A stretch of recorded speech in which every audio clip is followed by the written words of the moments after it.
शब्द शस्त्र आहेत, ती जपून वापरा.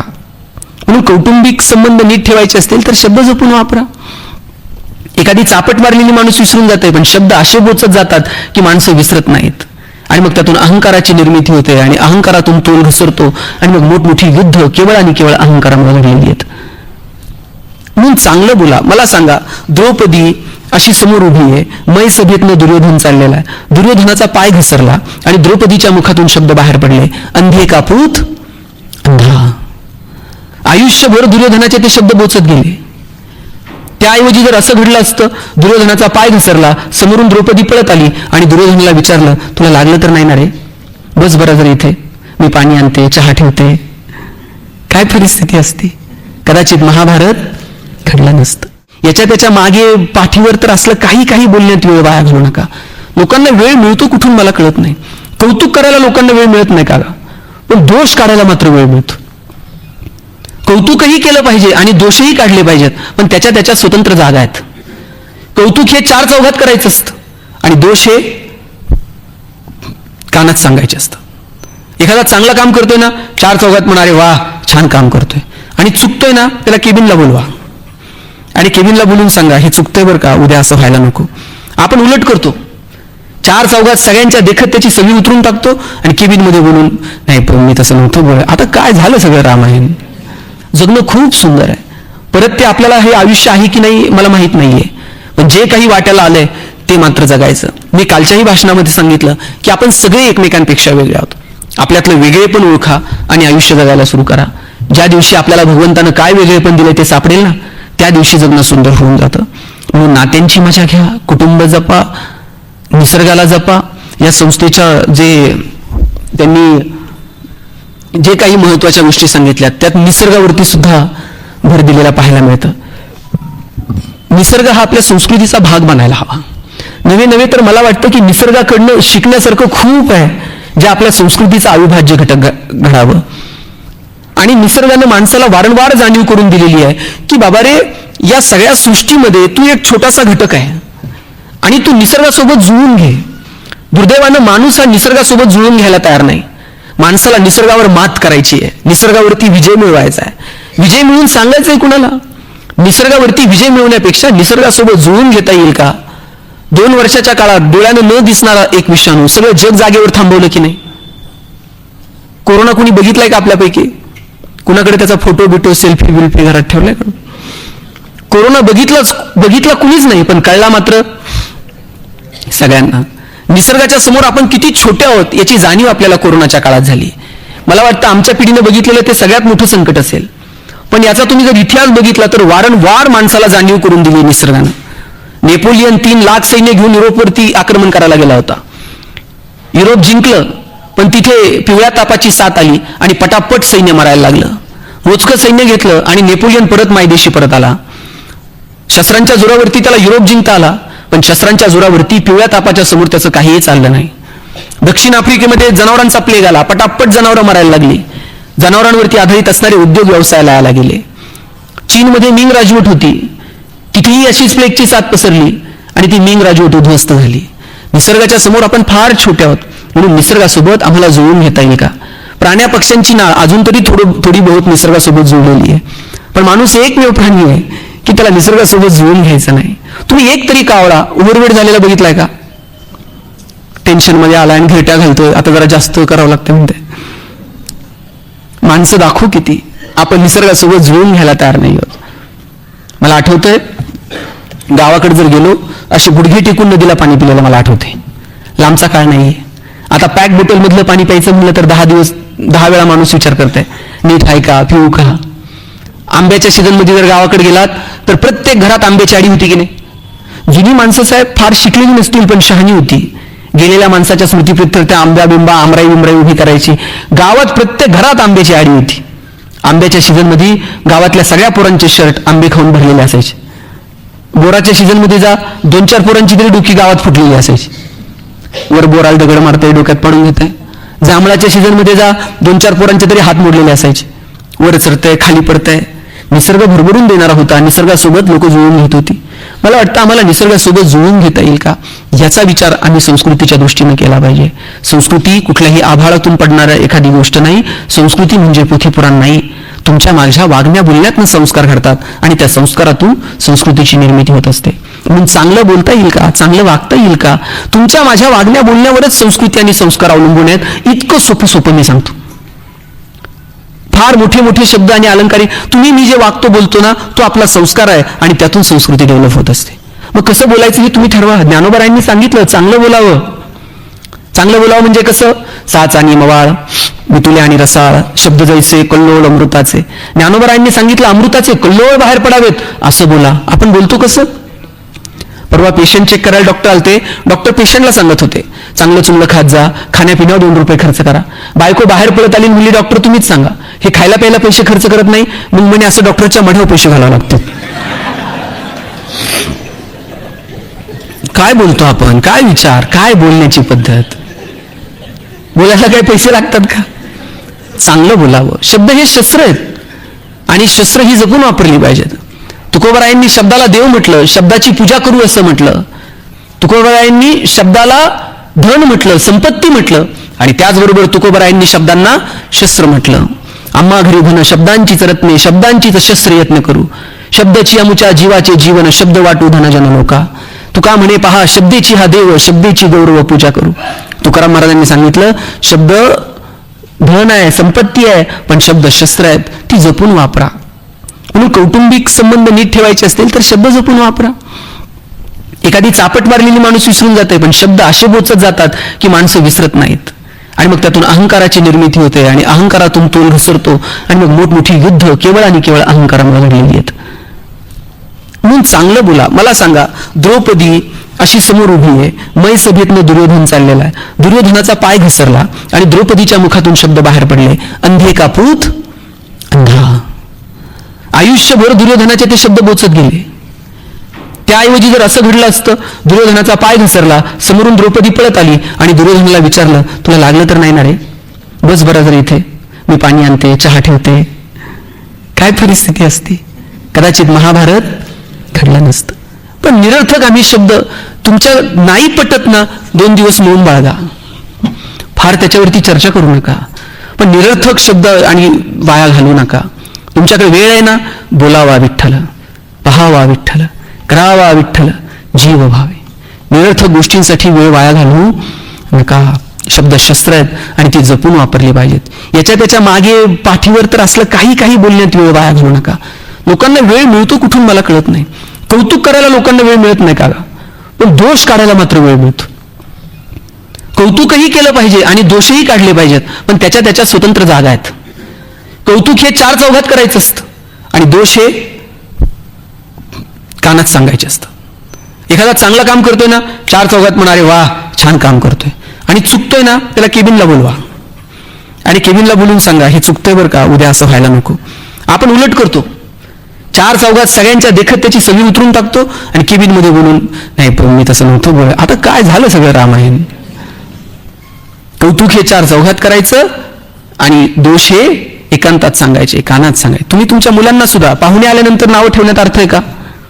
ते कितीही खोडकर असलं तर पाहुण्याच्या देखत नावं ठेवायचे नाही. उलट पाहुण्याच्या देखत म्हणायचं आमचा दादा इतका हुशार आहे ना.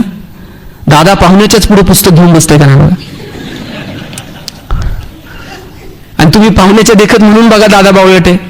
दादा बाहेर जात आहे, पाहुण्याच्या बुटात पाणी ओततंय, लेसला लेस बांधतंय. तुमची इज्जत घालवायची एक संधी मग दादा सोडत नाही. त्यामुळे कौतुक हे 4 चौघात करायचं. मी असंच म्हटलं कौतुक करा कौतुक करा. 2-4 जण म्हणले कुणाचं करायचं. म्हणलं कुटुंबापासून सुरू कर.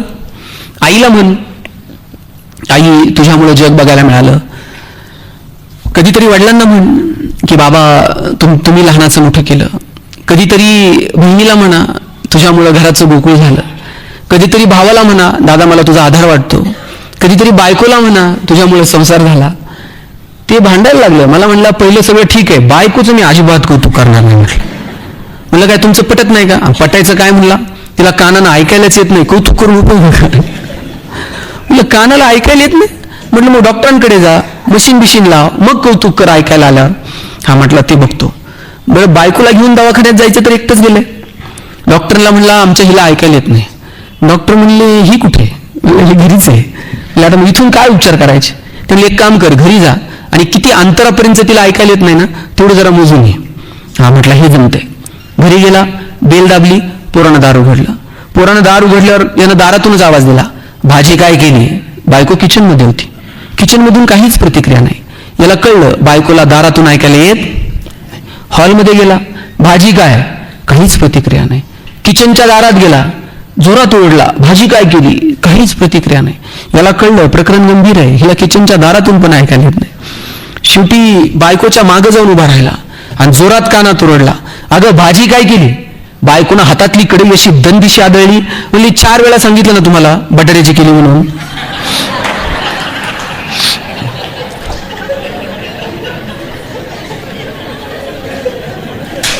तुम्हाला कळलं का नाही? काहींना घरी गेल्यावर कळलं. 20 वर्ष ह्याला ऐकायला येत नव्हतं. तिने कसा संसार केला सर मला सांगा? कौतुक कुणाला आवडत नाही सांगा बरं? जगात असा एक तरी माणूस आहे का ज्याला कौतुक आवडत नाही?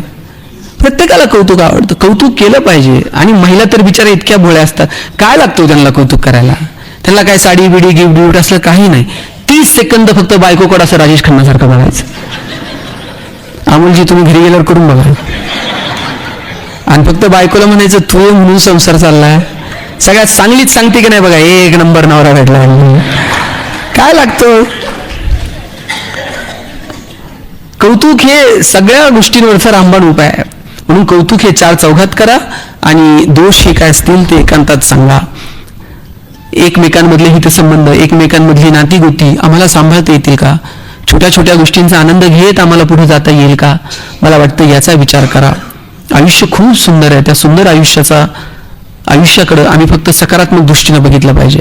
जगण्यासाठी अपेक्षित यश अपयश कुणाच्या वाट्याला येत नाही. सगळ्यांच्या वाट्याला यश अपयश येतं. पण त्या यश अपयशाच्या पाठीमागे तुमची भूमिका काय आहे याच्यावर येणाऱ्या पिढ्यांवरचा संस्कार ठरत असतो. मला सांगा, जिजाऊंची परिस्थिती काय होती? जिजाऊंच्या आजूबाजूची परिस्थिती काय होती? आपण असं नेहमी म्हणतो की जिजाऊंनी छत्रपती शिवाजीराजांवरती संस्कार केले म्हणून शिवाजीराजे हिंदवी स्वराज्य निर्माण करू शकले. तुम्ही ती भूमिका लक्षात घ्या. काय परिस्थिती होती? जिजाऊ ह्या जाधव कुटुंबातून, शिवाजीराजे भोसले कुटुंबातून, भोसले आणि जाधव कुटुंबाचं प्रचंड वैर निर्माण झालेलं खंडाग्यांच्या हत्ती प्रकरणानंतर. आणि मग लखोजी जाधव तर शोधत होते शहाजीराजे नेमके कुठे आहेत. बरोबर होते जिजाऊंना जुन्नरला आणून ठेवलेलं. आणि लखोजी जाधवांना कळलं की शहाजीराजे जुन्नरला आहेत. अख्ख्या जुन्नरला वेढा घातला. विश्वासरावांच्या दारात जाऊन उभे राहिले आणि आवाज दिला, कुठे आहे शहाजी भोसला? विश्वासराव बाहेर आले आणि म्हटले की इथं नाहीत. का? पळून गेले.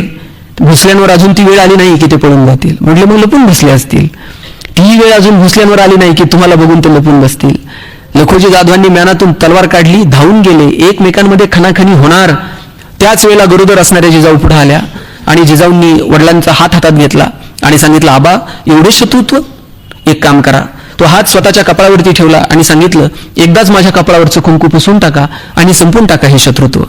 लखोजी जाधव म्हटले, जिजा जसं माझं रक्त तुझ्यात आहे तसं जाधवांच्या कुळीला बांधलेलं आहे. हे आमचं शत्रुत्व संपेल ते आमच्या मरणानंतर, पण आज तुला शब्द देतो तुझ्या कुंकवाला हात घालणार नाही.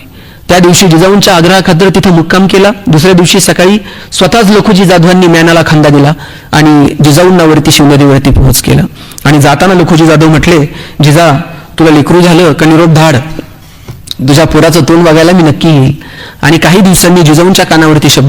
लखोजी जाधव आणि त्यांची 3 तरुणीवाण पोरं दरबारामध्ये सुलतानाला मुजरा झाडला. सुलतान दरबार सोडून निघून गेला आणि ठरल्याप्रमाणे लपून बसलेले मारेकरी बाहेर आले. सपासप वार झाले आणि एकाच दिवशी जिजाऊंचे वडील आणि जिजाऊंची 3 तरुणीवाण भाऊ असे रक्ताच्या थाळ्यात कोसळले. एक स्त्री म्हणून फक्त विचार करा, जिजाऊंच्या कानावरती जेव्हा हा विचार आला असेल, जिजाऊंच्या कानावरती जेव्हा हा निरोप आला असेल की एकाच दिवशी आपली आई आणि आपल्या 3 बहिणी आपल्या 3 भावजया कपाळावरचं कुंकू पुसलं गेलं, जिजाऊंच्या मनाची अवस्था काय असेल? यातून जिजाऊंनी शिवबांवरती काय संस्कार करणं अपेक्षित होतं?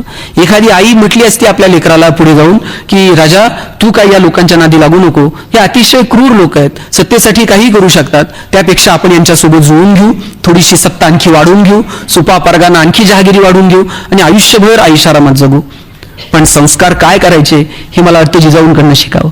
अशाही परिस्थितीमध्ये, ह्या प्रतिकूल परिस्थितीमध्ये जिजाऊ आपल्या लेकरावरती हा संस्कार करतात की ह्या सगळ्या शाह्या उलथून टाकायच्या असतील तर शिवबा तुम्हाला हातात शमशीर घ्यावी लागेल. स्वतःच्या लेकराच्या डोळ्यात डोळे घालून पाहिले जिजाऊंनी आणि सांगितलं, राजे हिंदवी स्वराज्य निर्माण करा. रामाच्या कृष्णाच्या गोष्टी छत्रपती शिवाजीराजांना सांगितल्या. प्रभू रामानं हातात शस्त्र कसं घेतलं, भगवान श्रीकृष्णानं हातात शस्त्र का घेतलं, दुर्जनांचा संहार करण्यासाठी राजा तुला पुढे यावं लागेल, हा संस्कार वारंवार जिजाऊ छत्रपती शिवाजीराजांवर करत राहिल्या. आणि त्याच संस्कारांची परिणिती म्हणून ही संस्कृती टिकवण्यासाठी छत्रपती शिवाजीराजांनी हातात शमशीर उचलली, लिंबू पोरं गोळा केली, त्यांच्या हातात शमशीर दिल्या आणि पाहता पाहता स्वराज्य उभं केलं. आपण आपल्या लेकरांना काय संस्कार देतो, मला वाटतं ते आपल्या वागण्या बोलण्यात ठरतं. श्यामची आई सगळ्यांनी वाचलं असेल. श्यामच्या घरी एकदा पाहुणे आले आणि पाहुणे आल्यानंतर पाहुण्यांनी आपला कोट असा खुंटीवरती टांगून ठेवला होता. दुसऱ्या दिवशी पाहुणे जायला निघाले आणि पाहुण्यांच्या लक्षात आलं खुंटीवरती कोट टांगून ठेवला पण कोटातले पैसे मात्र चोरीला गेलेत. पाहुणे तर निघून गेले पण आई मात्र पुढचे 2 दिवस श्यामसोबत बोलली नाही. आणि मग तिसऱ्या दिवशी पोरानं विचारलं, आई तू बोलत का नाहीये? त्यावेळेस श्यामच्या आईने सांगितलं, पाहुण्यांच्या कोट मधले पैसे चोरीला गेले. श्याम कुणी घेतले? मग श्याम रडायला लागला आणि म्हटलं, आई मीच ते कोटातले पैसे घेतले. कशासाठी घेतले बाळा? त्यावरती श्यामनं सांगितलं, आई मला त्या पैशातनं दुसरं काही खाऊ वगैरे घ्यायचं नव्हता, मला एक पुस्तक खरेदी करायचं होतं आणि ते पुस्तक खरेदी करण्यासाठी मी पैसे चोरले. यावरती श्यामच्या आईचं वाक्य काय माहितीये? राजा, पहिलीत असताना तुला शिकवलंय चोरी करू नये. तू पहिलीत वाचलेलं आणि पहिलीत शिकलेलं अजून तुझ्या कृतीत नाहीये. आता नवीन पुस्तक वाचून तू आणखी काय शिकणार आहेस? फक्त मार्कांसाठी शिकवायचं नसतं, सुविचार म्हणून गोष्टी पोरांच्या मनावरती उमटायच्या नसतात. त्यातून मुलं शिकतायत का, मुलं तशी वागतायत का याचं चिंतन करायचं असतं. प्रत्येक वेळेस हातात छडी घेऊनच मारायचं नसतं. कधी कधी पालकांचा मुलांसोबतचा आबोला सुद्धा खूप काही सांगून जातो. 2 दिवस जर पालक आपल्याशी बोलले नाहीत तर पोरं अस्वस्थ व्हायला हवेत, बाबा माझ्याशी बोलले नाहीत. प्रत्येक वेळेस रागूनच नाही होत, कधी कधी न बोलता सुद्धा संवाद साधता येतो. महात्मा गांधी जर शांत बसले तर त्यांचा आवाज लंडनपर्यंत जात होता. अण्णा हजारेंनी राळेगणमधून मौन बाळगलं तर दिल्लीपर्यंत आवाज जात होता. कधी कधी मौनामध्ये सुद्धा ताकद असते, पण ती मौन कधी, कुठे, कुठपर्यंत याचं तारतम्य ठेवून आम्हाला येणाऱ्या पिढींवरती संस्कार करता येतील का? मला वाटतं याचा विचार करा. जाताना मी आपला अधिक वेळ घेणार नाही, पण शेवटच्या 2 गोष्टी मला आपल्याला सांगायच्यात. संस्कार आणि संस्कृती या दोन्ही गोष्टी आपल्यातून येत नाहीत. तुमच्या माझ्या वागण्या बोलण्याची रीत ठरवते की आम्हाला कोणता संस्कार पेरायचा आणि त्या संस्कारातून कोणत्या गोष्टींची निर्मिती करायची. म्हणून येणारी पोरं लढतील, सामर्थ्यशाली बनतील, त्यांच्या मनगटामध्ये रग निर्माण होईल या संस्कृतीच्या रक्षणासाठी, अशी अपेक्षा आपण करायला हरकत नाही. लढा भिडा, वेळ प्रसंगी तारतम्य बाळगून 2 पावलं माघार घ्या, हे सगळं आपण आपल्या मुलांना शिकवायला हवं. शिवाजी महाराजांना मिर्झा राजेसोबत तह करावा लागला, तहामध्ये 23 किल्ले द्यावे लागले. मग शिवाजीराजे हार मानून शांत बसतात का? आयुष्यात संघर्ष येत असतो. आयुष्य कधी संघर्ष आहे तर कधी तडजोड आहे, कधी 2 पावलं पुढे जाणं आहे तर कधी 2 पावलं मागे येणं आहे, कधी संकटांना छाती काढून भिडणं आहे तर कधी संकटांना मिश्किलपणे सामोरं जाणं आहे. हे तारतम्य ठेवून वागणं आम्हाला येणाऱ्या पिढ्यांपर्यंत पोहोचवावं लागेल. तो केला मिर्झा राजेसोबत आणि निघून गेले आग्र्याला भेटायला औरंगजेबाला. जाताना एवढ्याशा संभाजीराजांना घेऊन गेले. मधला जो प्रवास आहे, या मधल्या प्रवासामध्ये शिवाजीराजांचं आणि संभाजीराजांचं काही तर बोलणं झालं असेल की नाही? काय बोलले असतील शिवाजीराजे संभाजीराजांना? स्विस बँकेत आपला अकाउंट आहे, पासवर्ड सांगतो, पुण्यात आपले 2 फ्लॅट आहेत. काय बोलले काय असतील? शिवाजीराजांनी सांगितलं असेल, शंभूराजे आतापर्यंत तुम्ही जिंकणं बघितलं, आतापर्यंत तुम्ही यश बघितलं, आयुष्यातला संघर्ष सुद्धा जुळवून बघा, चला आमच्यासोबत. घेऊन गेले. तिथं गेल्यानंतर औरंगजेबानं संभाजीराजांना एक हत्ती भेट म्हणून दिला आणि थोडीशी गंमत करावी म्हणून दिलेर खान म्हटला, शंभूराजे आप इतने छोटे और हाथी इतना बड़ा है, इस हाथी को आप महाराष्ट्र में कैसे ले जाओगे? एवढासा संभाजी राजा दिलेर खानाच्या डोळ्यात डोळे घालून सांगतो, ये तो जानवर है, बैठ कर जाएंगे, नहीं आया तो खींच कर ले जाएंगे, लेकिन हमारे आबा साहब ने जो आपको किले दिए हैं वो तो अभी महाराष्ट्र में है, उन्हें आप आगरा कैसे लाओगे? एवढासा संभाजी राजा माहित होता आत्ता तहात दिलेत आणि गेल्यावर घेऊ की परत एक. अरे संस्कार हे फक्त हातात पाटीन पेन्सिल घेऊन करायचे नसतात, वागण्या बोलण्यातनं कळलं पाहिजे आपल्या लेकरांना की आपला बाप कसा जगला, आपली आई कशी वागली, आपल्या आजूबाजूची माणसं कशी जगली. आणि येणाऱ्या पिढ्यांनी आदर्श घ्यावेत आणि येणाऱ्या पिढ्यांनी पायांवरती डोकी ठेवावीत अशी पाय आम्हाला निर्माण करता येतील का, याच्यासाठी प्रयत्न करा. अहो, आग्र्याच्या सभागृहामध्ये आत्तापर्यंत कुणी आवाज उंच करून औरंगजेबासोबत बोललेलं नव्हतं. शिवाजीराजांनी त्या सभागृहात रामसिंगाला जाब विचारला, आम्हाला इथं अपमान करायला तुम्ही बोलवलं? दरबाराचा रिवाज होता, मुजरा करायचा, 10-12 पावलं मागे यायचं, थेट औरंगजेबाला कुणी पाड दाखवायची नाही.